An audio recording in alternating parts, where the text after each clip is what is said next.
Assembly parliament ఎన్నికల దాకా ఆ నియోజకవర్గంలో ఆయన చెప్పిందే వేదం, చేసిందే శాసనం. సీఎం రేవంత్ రెడ్డికి అత్యంత ఆప్తుడిగా ఉన్న నేతకు సడన్ గా ఇప్పుడు ఏమైంది? పార్లమెంట్ ఎన్నికల ఫలితాల తర్వాత సీనలా రివర్స్ అయింది.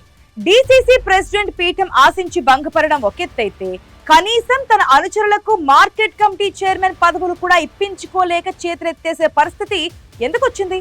సొంతంగా ఏర్పాటు చేసుకున్న ఆఫీస్ ప్రజాభవన్ దాటి బయటకు రాలేక అప్పుడప్పుడు విదేశీ బిజినెస్ టూర్లు వేస్తూ కేవలం ప్రభుత్వ చెక్కుల పంపిణీకే పరిమితమవుతున్న ఆ నేత ఎవరు?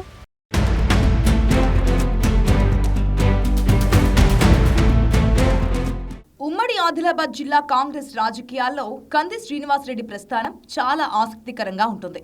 2023 అసెంబ్లీ ఎన్నికలకు ముందు ఆయన కమలం పార్టీని వీడి హస్తంగూట్లో చేరారు. పార్టీలోని పాత సీనియర్లందరినీ పక్కన పెట్టి అధిష్టానం దగ్గర తనకున్న పట్టుతో ఆదిలాబాద్ సీటు దక్కించుకున్నారు. అయితే ఎన్నికల్లో ఓడిపోయినప్పటికీ సీఎం రేవంత్ రెడ్డికి అత్యంత సన్నిహితుడు కావడంతో ఆయన హవా ఏమాత్రం తగ్గలేదు. లోక్సభ ఎన్నికల సమయంలో ఏకంగా ఆదిలాబాద్ పార్లమెంటు నియోజకవర్గ బాధ్యతలను రాష్ట్ర నాయకత్వం ఆయన భుజాన పెట్టింది. రాష్ట్రంలో కాంగ్రెస్ అధికారంలో ఉండడంతో ఈ సీటు గెలవడం ఈజీ అనుకున్న ఫలితం మాత్రం రివర్స్ అయింది. బీజేపీ ఇక్కడ వరుసగా రెండోసారి విజయం సాధించడంతో కంది శ్రీనివాసరెడ్డి రాజకీయ గ్రాఫ్ కు మొదటి బ్రేక్ పడింది. పార్లమెంట్ ఎన్నికల తర్వాత ఏం జరిగిందో కానీ సీఎంకు అత్యంత దగ్గర అనుకున్న కంది క్రమక్రమంగా జిల్లా రాజకీయాలకు దూరం అవుతున్నారనే చర్చ మొదలైంది. ఆయన సొంతంగా ఏర్పాటు చేసుకున్న ప్రజాభవన్ కార్యాలయాన్ని దాటి బయటకు రాలేకపోతున్నారనే విమర్శలు వినిపిస్తున్నాయి.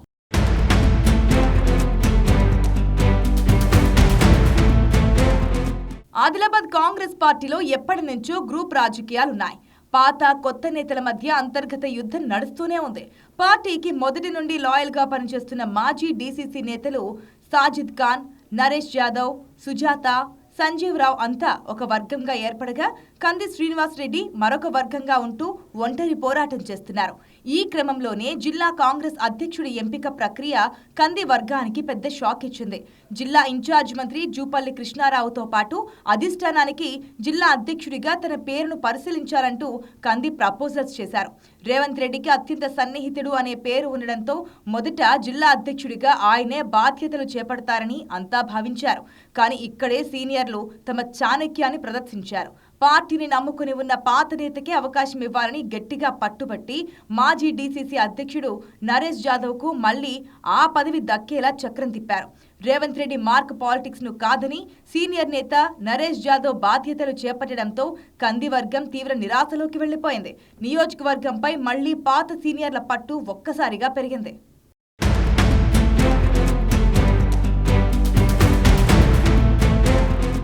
డీసీసీ పదవి చేజారినా కనీసం మార్కెట్ కమిటీ పదవుల్లోనైనా తన అనుచరులకు న్యాయం చేయాలని కంది శ్రీనివాసరెడ్డి భావించారు. ఆదిలాబాద్, బోధ్ మార్కెట్ కమిటీలపై కన్నేసిన ఆయన ఆదిలాబాద్ మార్కెట్ చైర్మన్ గా ఒక మైనార్టీ నేత పేరును అధిష్టానం ముందుకు తెచ్చారు. కానీ ఇక్కడ కూడా సీనియర్ల ప్రపోజల్స్ కే అధిష్టానం మొగ్గు చూపింది. కంది మాటను పక్కన పెట్టి సీనియర్ నేతలు ప్రతిపాదించిన బోరంచు శ్రీకాంత్ రెడ్డిని ఆదిలాబాద్ మార్కెట్ కమిటీ చైర్మన్ గా ఫైనల్ చేయడంతో కందికి గట్టి ఎదురుదెబ్బ తగిలింది. ఇక బోధ్ మార్కెట్ కమిటీ రచ్చ మరింత పెద్దదవుతోంది. ఈ కమిటీ చైర్మన్ రేసులోకి ఉమ్మడి జిల్లా కాంగ్రెస్ దిగ్గజం ఎమ్మెల్యే ప్రేమ్ సాగర్ రావు ఎంటర్ అయ్యారు. జిల్లాలో ఇంద్రవెల్లి సభ దగ్గర నుండి భట్టి విక్రమార్క పాదయాత్ర, ఇటీవలి పిప్రి సీఎం సభ వరకు అన్నింటినీ సక్సెస్ చేసింది పిఎస్ఆర్ఏ కావడంతో ఆయన మాటకు తిరుగు లేకుండా పోయింది. బోధ్ మార్కెట్ కమిటీ చైర్మన్ గా పిఎస్ఆర్ ప్రతిపాదించిన వ్యక్తినే ఫైనల్ చేసేందుకు అధిష్టానం మొగ్గు చూపుతోందని, అందుకే ఆ ప్రకటనను హోల్డ్లో పెట్టారని గుసగుసలు వినిపిస్తున్నాయి. ఒకవేళ బోధ్ కూడా పిఎస్ఆర్ వర్గానికి వెళ్తే కంది శ్రీనివాసరెడ్డి తన నియోజకవర్గంలో పూర్తిగా పట్టు కోల్పోయినట్లేనని విశ్లేషకులు భావిస్తున్నారు.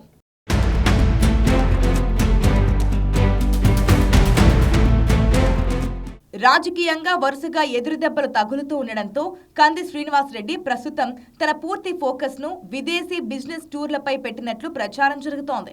జిల్లా కేంద్రానికి రావడం తగ్గించేసిన ఆయన కేవలం ప్రభుత్వం తరపున లబ్ధిదారులకు అందించే చెక్కులను పంపిణీ చేయడానికి మాత్రమే అప్పుడప్పుడు వచ్చి వెళ్తున్నారు.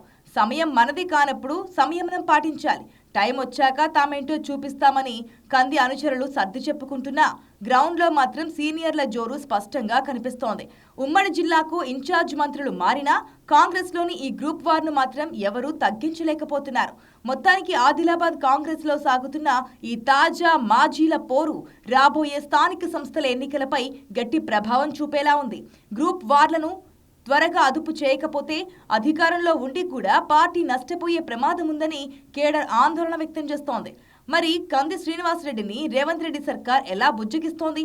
సీనియర్ల జోరుకు చెక్ పెడుతుందా లేదా అనేది వేచి చూడాలి.